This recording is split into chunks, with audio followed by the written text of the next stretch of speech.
Hello and welcome to all my friends from the interwebs who love miniatures. I'm Doc Eon. Today is a Monday. It is Monday the 7th of August 2023 and I'm here to ramble about miniatures.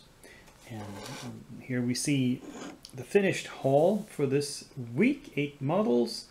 You can see the ones in the front are all from Hassle-Free Miniatures, and they're most of them are the same basic character. This necromancer named Taxis and her familiar Death.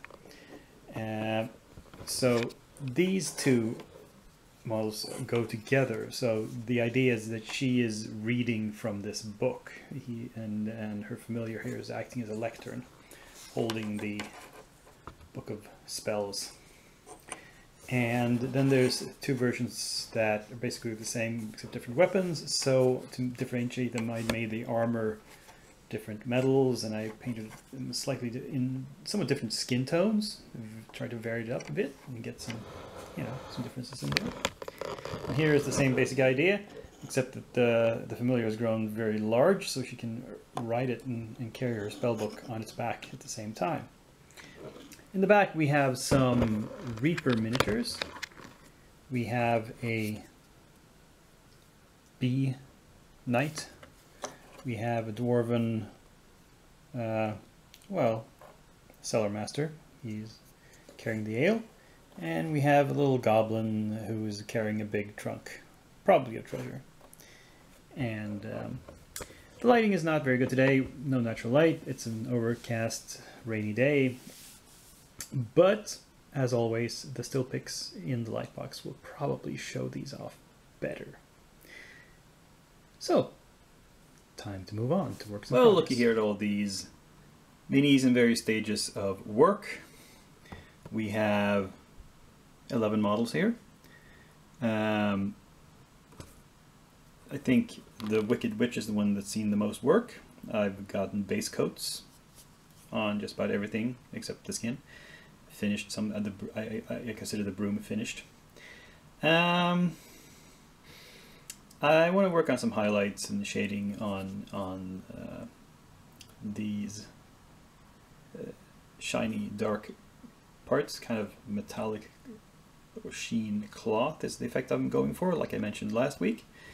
We'll see. I'm still experimenting with it. I used some of the leftover paint from that to paint things like the wings on these fairies. That seemed like an interesting idea to have them be shimmering. So we'll see if I continue with that. I'm not sure. And otherwise, yeah. I don't remember if these were primed last week or if what I've done with them now is new.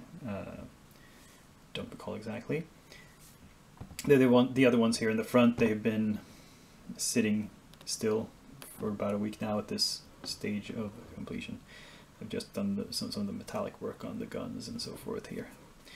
And but yeah, now I'm gonna start digging into these. And I don't know, not all of them, but some of them will be finished next week. And on this table we have the arts and crafts projects I've been doing. This is the used miniatures from Malifaux that I bought and I have cleaned up. I have stripped them of paint. You can, well, there are two groups of figures here. The ones in the front here you can see still have some dark color in the cracks and crevices. This is because stripping them paint is not a complete, you can't scrub the paint out of those smallest crevices, and it doesn't matter. It's actually quite almost an advantage that you still have some dark color there, because it makes it clearer what the miniature is and how it looks, and there's going to be shadow there anyway once I paint it. And especially you can scrub all the paint out of the bases. You can see the difference between the used bases that I've stripped of paint and the completely clean new unpainted bases that I've used for these other models. The ones that needed to be stripped, turns out, are the actual crew box. So the first edition Malifaux Colette crew set contain these 6 minis, and they are, let me see, this is Colette herself, the leader of the pack, the master of this crew, as it's called in Malifaux terms. The henchman, or lieutenant, is Cassandra here, with a sword. And then she has 2 dancing girls here, they're called performers, and then she has 2 robotic dancers, which are called marionettes. Now,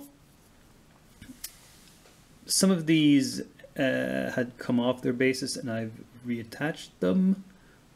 Some of them were not on basis at all. The ones that I was afraid that maybe the isopropyl I used to clean off the paint would also dissolve super glue. It didn't. So the ones that have previously been glued on by the previous owner and stuck to their bases, they're still on there, and I haven't taken them off and repositioned them, even though I feel that the previous owner perhaps didn't make the best choices always. Specifically with these 2 performers, they stand very off-center in a kind of unbalanced way on their bases. On the other hand, the bases are kind of driftwood or whatever. It's a wrecked place, so I haven't bothered. I could have torn them off and re-glued them, but I thought that is risky. They seem to be pretty stable as they are. I'll just leave them as they are. Now, in the back, the models that were completely unpainted by the previous owner, turns out, I did some research, this is the Avatar version of Colette. To explain, in the game Malifaux has an ongoing story, which they use to explain the addition of new models. Things happen in the game world, and they produce new models to represent new factions appearing and the like. And this story continues between editions and through supplements. And near the end of first edition, they had a big event in the game world where a lot of the faction masters absorbed a lot of magical power and became, as they call them, avatars of various principles. And then they produced specific models for that. That has not carried over because that faded in the game world, and they never made any avatar models for 2nd or 3rd edition. So you have to get the old metal ones if you want those models. Colette is sort of interesting because in her avatar form, obviously she has gained the ability to split into different bodies. So this is why she has, I think she's the avatar of deception, and that explains it.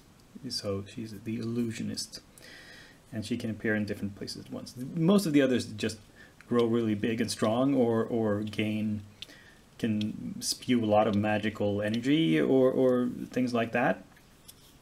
But Colette can apparently split herself. So this is 3 versions of Colette. And so this one needed some assembly. The others are just one pieces. And I've set them on bases which are, as I mentioned, the same. I'm 100%, almost 100% sure that these bases are microarts resin bases, just like the ones I've used here, because they look exactly the same. So this will make it fit. And yeah. Now I just have to prime them and put them in the queue. They're not a priority. These are kind of a background job. I'll get around to these when I feel like it. There's no rush. And yeah, because now I have quite a lot of stuff in the queue. Anyway, let's look at some numbers and then go on to the outro.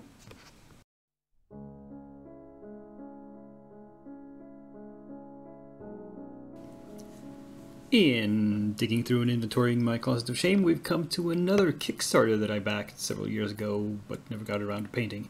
This one is from a company called RPE, which stands for Ralpartha Europe. It doesn't have much connection with the old Ralpartha as far as I know. It's just the name. And I haven't heard much from them at all recently. But anyway, I backed the Kickstarter for, as it says here, the Wizards Conclave. So it's mostly wizards. For some reason, I don't remember if this was part of the... It says Kickstarter add-on. So I might have gotten this as an add-on for this Wizards Kickstarter. Some other minis, which they're also from RPE, but they're official Das Schwarze Auge minis. And Das Schwarze Auge is the biggest fantasy role-playing game in Germany. As I understand it, it's a local game. There was an attempt to publish it in English called The Dark Eye, I believe. I mean, the literal translation of Das Schwarze Auge is The Black Eye, but I think that was considered inappropriate or not a good name. Anyway, I seem to recall that I was curious about that game and I backed it for the PDF version, and I skimmed through it and thought, well, this doesn't have anything that other games don't have, and I suppose the reason it's so big in Germany is because of nostalgia. And it was the first game there and therefore the biggest. So I never got around to playing it. But anyway, these minis are just standard with two sets of add-ons, which are just your average generic fantasy minis, and then we have all these wizards. Again, I don't know when I'll ever paint these, but there's in this box a total of 23 minis. Now, for coming projects, I think I have enough on my plate, actually. I don't need to add anything new to it this week. What I'm doing should be enough. So I'm actually going to stop this video here. So I'm thanking you for following along to the end. Please give it a thumbs up, the video I mean, comment, share, subscribe. But above all, be back here next week, same day of the week, same channel, same Doc Young, who for now is signing off.